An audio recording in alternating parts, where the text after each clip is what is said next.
DYFI Perunad block secretary Jaison ജോസഫിനെ കള്ളക്കേസിൽ കൊടുക്കാൻ യൂത്ത് കോൺഗ്രസ് KSU ഗൂഢാലോചനയെന്ന ഡിവൈഎഫ്ഐ പത്തനംതിട്ട ജില്ലാ കമ്മിറ്റി.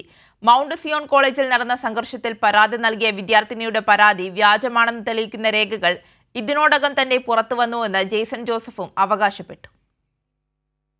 കോളേജിലെ വിദ്യാർത്ഥിയും ഡിവൈഎഫ്ഐ നേതാവായ ജെയ്സൺ ജോസഫിനെതിരെ ഉയർന്നുവന്ന പരാതിക്ക് പിന്നിൽ യൂത്ത് കോൺഗ്രസ് KSU ഗൂഢാലോചനയെന്ന് ഡിവൈഎഫ്ഐ പത്തനംതിട്ട ജില്ലാ കമ്മിറ്റി. ജെയ്സണിനെതിരെ പരാതി നൽകിയ പെൺകുട്ടിയുടെ പിന്നിൽ കോളേജിന്റെ മുൻ പ്രിൻസിപ്പൽ KJ രാജനാണെന്നും ഡിവൈഎഫ്ഐ ജില്ലാ കമ്മിറ്റി പുറത്തിറക്കിയ പ്രസ്താവനയിൽ പറയുന്നു. കോൺഗ്രസ് സംഘടനാ അനുകൂല നേതാവായ KJ രാജനെ കോളേജിൽ നിന്ന് പുറത്താക്കിയത് SFIയുടെ പ്രക്ഷോഭത്തെ തുടർന്നായിരുന്നു. മുൻ പ്രിൻസിപ്പാളിനെതിരെ സർവകലാശാല റിപ്പോർട്ടടക്കം വന്ന സാഹചര്യത്തിലായിരുന്നു SFIയുടെ പ്രക്ഷോഭം. തനിക്കെതിരെയുള്ള പരാതി വ്യാജമാണെന്ന് തെളിയിക്കുന്ന തെളിവുകൾ ഇതിനോടകം തന്നെ പുറത്തുവന്നെന്ന് ജെയ്സൺ ജോസഫ് അവകാശപ്പെട്ടു.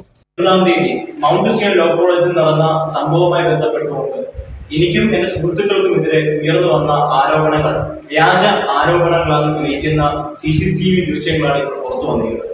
കോളേജിൽ ഡിസംബർ 20 ഉച്ചയ്ക്ക് 1 മണിക്ക് ഞങ്ങൾക്കെതിരെ പരാതി കൊടുത്ത പരാതിക്കാരിയായ പെൺകുട്ടിയുടെ മൂക്കിൽ ഇടിവളം കൊണ്ട് ഞങ്ങൾ ഇടിച്ചു പരിക്കേൽപ്പിച്ചു എന്നാണ് പറയുന്നത്.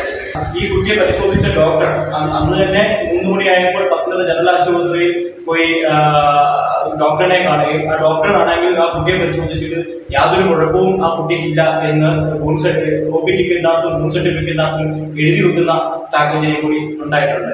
വിദ്യാർത്ഥിനിയുടെ പരാതിയിൽ ഹൈക്കോടതിയിൽ മുൻകൂർ ജാമ്യാപേക്ഷ തള്ളിയ സാഹചര്യത്തിൽ സുപ്രീം കോടതിയിൽ ജാമ്യാപേക്ഷ നൽകിയിരിക്കുകയാണ് ജെയ്സൺ. കൈരളി ന്യൂസ്, പത്തനംതിട്ട.